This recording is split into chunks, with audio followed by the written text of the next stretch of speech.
la ciudadanía tiene una responsabilidad frente al país, ¿no? Cosa que no está sucediendo en las prácticas cotidianas.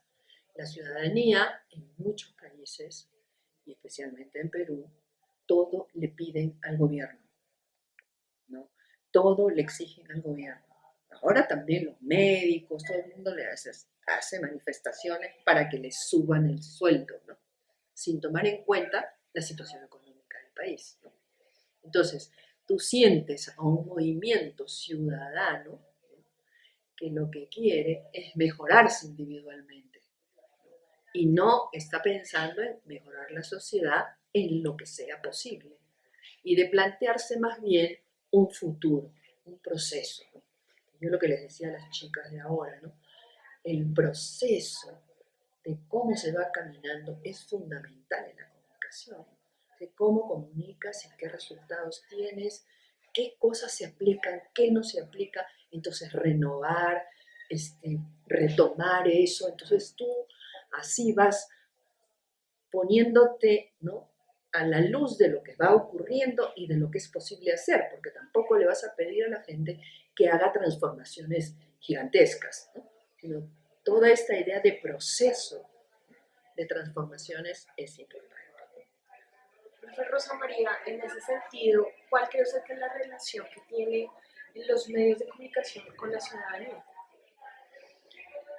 La relación es una relación bastante fría, ¿no? Es una relación por el cual se recoge, ¿no?, la noticia negativa en primer lugar. En un trabajo que hicimos hace unos 2, 3 años en varios países, Chile, Argentina, Bolivia, Brasil, Perú, Colombia no estuvo porque la persona que dijo que iba a estar no fue. De Colombia. Suele pasar. Bueno, entonces trabajamos ahí toda una propuesta, ¿no?, y que se empezó a hacerlo bastante bien, pero hubo una serie de intersecciones que empiezan a cortarte, ¿no?, y a cortarte y a cortarte. Pero sí fue un momento interesante porque logramos ver cómo el periodismo en Latinoamérica es un periodismo que solo busca la noticia escandalosa, la noticia negativa, ¿no?, el cuestionamiento a los gobiernos. Y entonces, claro, la ciudadanía oye eso y desde allí dice, este gobierno no sirve. O este ministerio sí sirve, este no sirve. No, todo está mal, ¿no? Entonces tienes como resultado, ¿no?, como resultado el que los propios ciudadanos estén completamente lejos de lo que significa un proceso de cambio hacia el desarrollo.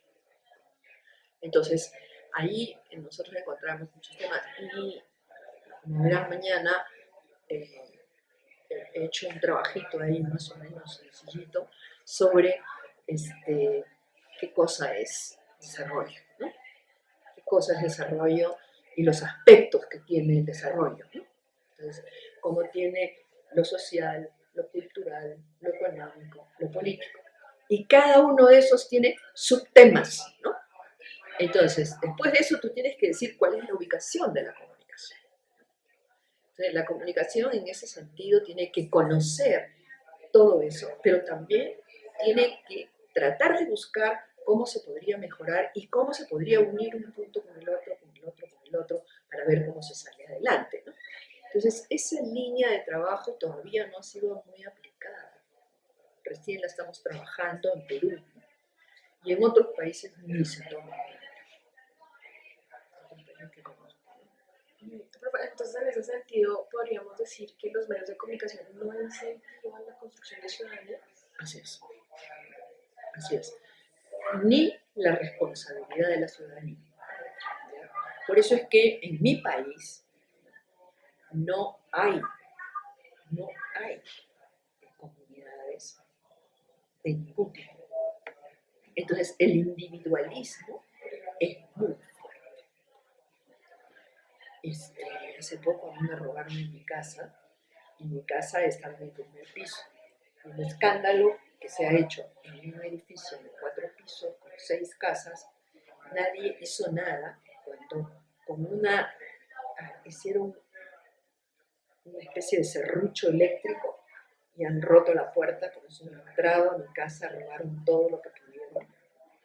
Pero nadie, ni siquiera del mismo edificio, cogió un teléfono y decirle al municipio, mire, está pasando esto. ¿Por qué? Porque es una tendencia muy individualista, pero no sé cómo se ve en Colombia. Entonces cada uno busca lo suyo, con su propio proceso, pero ni siquiera hay responsabilidad de una manzana, ¿no? Ni siquiera. En cambio, en las comunidades campesinas sí hay más articulación. Ellos se ayudan, ellos buscan conexiones con otros. Es interesante lo que eso está produciendo, ¿no? Y también tienes en Perú un crecimiento de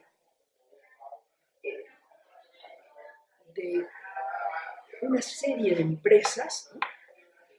Que son empresas que antes eran pobres y ahora ya no. ¿Ya? Es un crecimiento grande. Pero sin embargo, los que son del crecimiento anterior están marginados de los otros. Entonces ahí se podrían hacer cambios, pero todavía no se ha hecho nada.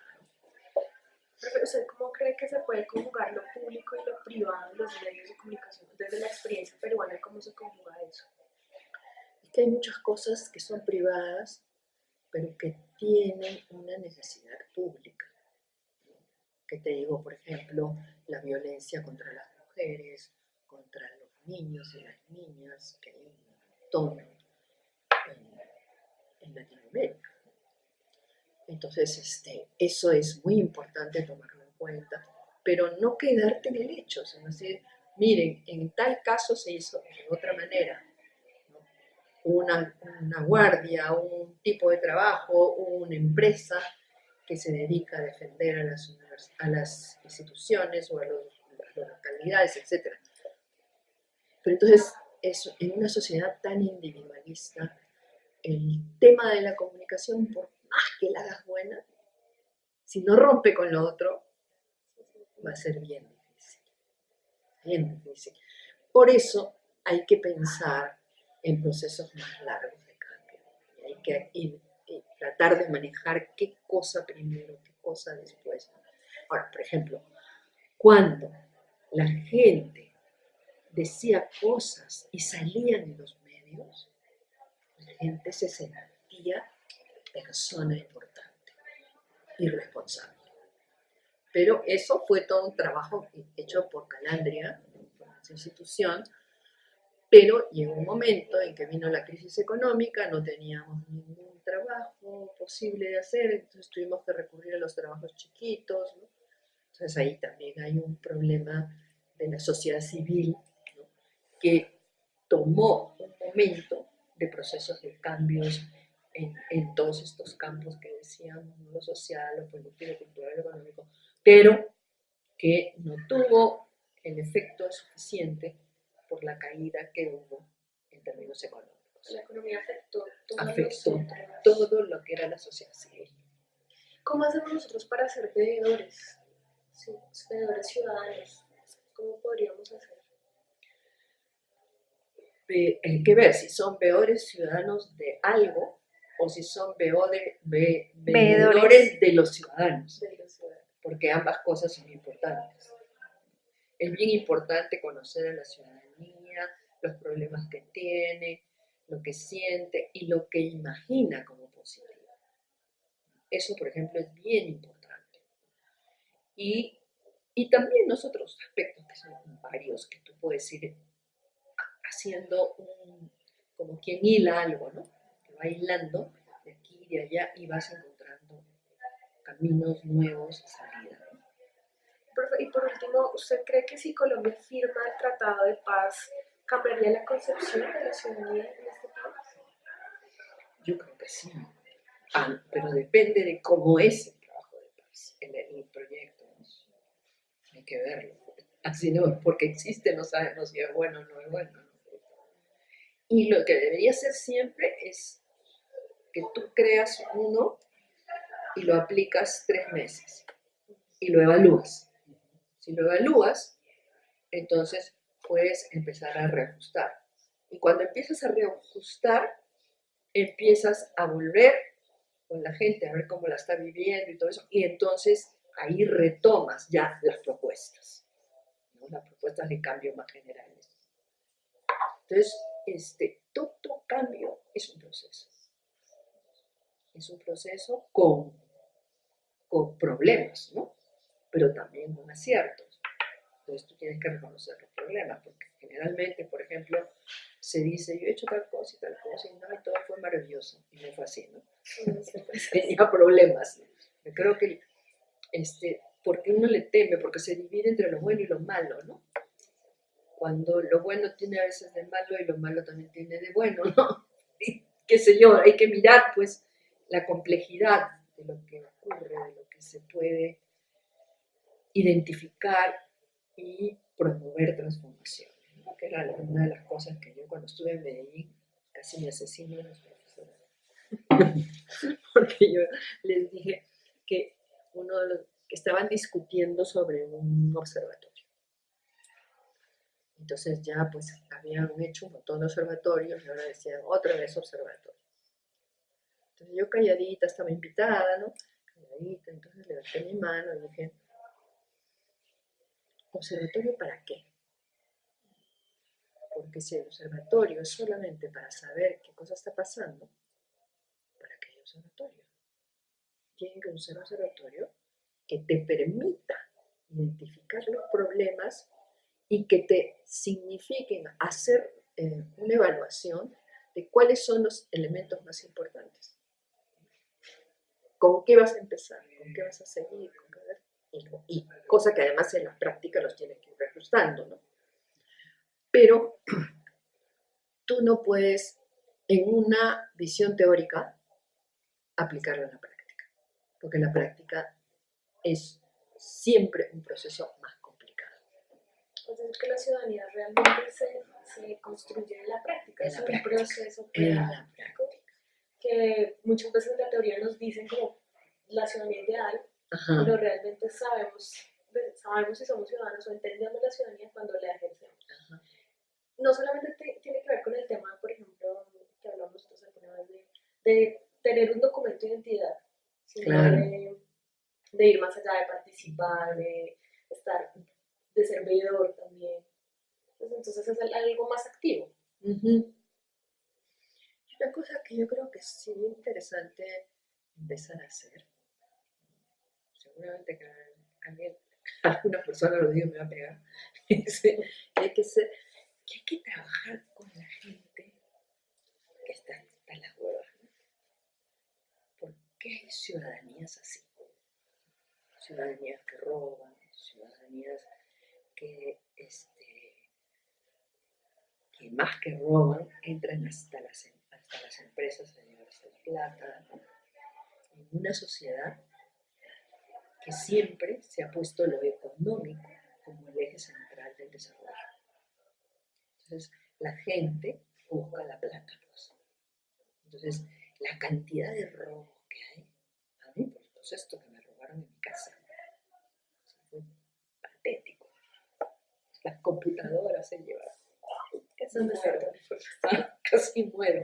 Pues, ya era eso. Es increíble así, entonces. ¿Y qué hacen ellos con eso? Lo venden y sacan plata. Entonces, se ha convertido el dinero en el eje central de lo que muchos entienden por desarrollo. Entonces, ahí hay que retrabajar qué es el desarrollo, ¿no? Que no es solamente una base económica, ¿no? En el Perú, por ejemplo, sí ha surgido lo único bueno en el campo económico, ha sido que ahora hay más comerciantes populares. Antes no había. Entonces tienes más o menos una tercera parte de que ya están afiliados a la Constitución y todo, con las reglas y las normas, ¿no? Pero todavía hay muchos que prefieren no, porque no quieren darle el porcentaje que deben darle de su ganancia al Estado. Y, bueno, y los que roban, pues nada, ¿no? Nunca nadie que roba pide luego que le den plata, ¿no? Pero se ha convertido el dinero en el eje fundamental. Tú ves, cuando yo veo a veces en los periódicos o en los programas televisivos, en las radios, que cuentan, ¿no? Ha crecido el 5%, ha bajado 10%, pero nunca dicen a costa de qué, ¿no? Eso no lo dicen. Entonces, tú ves ahí cómo la comunicación está llena de huecos, de vacíos, de problemas, y que uno siempre espera que los jóvenes y los niños tiene que ser la segunda ciudadanía existente, porque a los demás no los vas a cambiar. A estos empresarios que son una basura, no todos, ¿no? Pero hay muchos que son así terribles, ¿no? A todo lo que se está haciendo. Entonces, hay que pensar el desarrollo hoy día para el futuro. No puedes pensar el desarrollo de ahora, ya. ¿No? Sí puedes hacer cambios, por ejemplo, en localidades chicas, ¿no? Que puede ser una experiencia que ayude luego, después, a mejorar, ¿no? Entonces, todas esas cosas son las que hay que mirar, ¿no? Y que hay que evaluar, y que hay luego que diseñar, y que uno tiene que evaluarse a sí mismo. Lo que implementamos no salió, ¿por qué? ¿En qué cometimos el error? ¿No? Entonces, eso te permite redefinir, ¿no? Eso, reajustar constantemente lo que se hace, ¿no? Eso es bien importante.